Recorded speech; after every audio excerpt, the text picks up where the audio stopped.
Because of COVID, it seems like everyone is getting plantar fasciitis. And I think that's because when we had to shut down all the gyms, people stopped going to the gym, get their normal kind of exercise, so they took up walking. And everyone thinks that walking is so gentle that they can't get hurt, but almost everyone seems to have overdone walking and irritated the bottom of their feet. So plantar fasciitis, pain along the bottom of the foot. It can be anywhere in the bottom of the foot, but the most common spot is in the heel, and oftentimes along the side of the foot, either side. The heel is the main one though.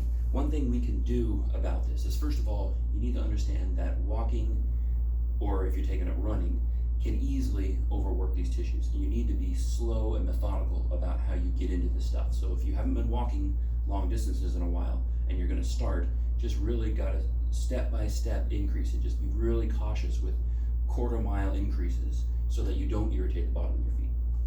Now, once it starts, it's very hard to stop plantar fasciitis, and it oftentimes takes treatment, but there is a stretch that can be very beneficial if you do it gently.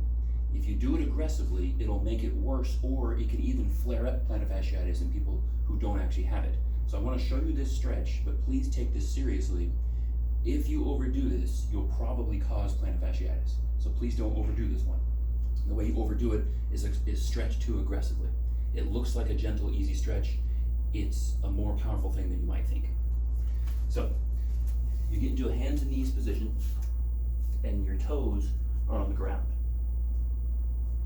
What you do from here is you bring your bottom back towards your heels, and then if your bottom reaches your heels, then you move your hands in closer until your hands reach your knees, and then you bring yourself more upright until you are eventually completely upright over your feet.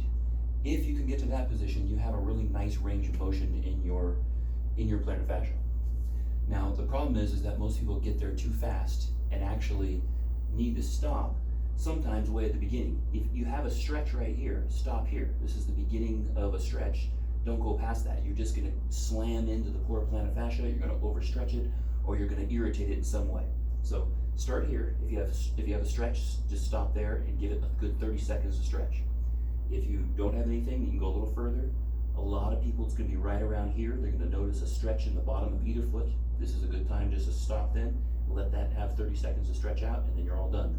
If you have nothing there, fine, start inching your hands forward.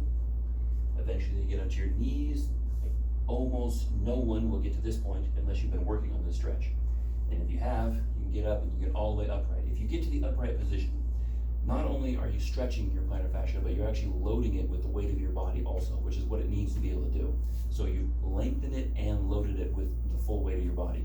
It's a very beneficial thing for the plantar fascia if you don't irritate it while you do this. So work to this slowly. I can almost guarantee you can't get here now. You might be able to get here, but you'll have a stretch, which means you're hurting yourself.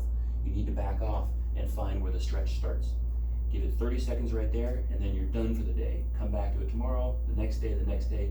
Be really gentle with this one, and it will eventually open up and get you to this point. And if you can get here and not have a stretch, it's hard to get plantar fasciitis. You kind of have to really go nuts to get it. Step on a rock or just triple the amount of walking you've been doing. But getting here really helps prevent plantar fasciitis. And no matter where you are in it, as long as you can be gentle with it, you might be here, as long as you can be gentle with it, you can slowly unravel some of the tension in there and help it to heal.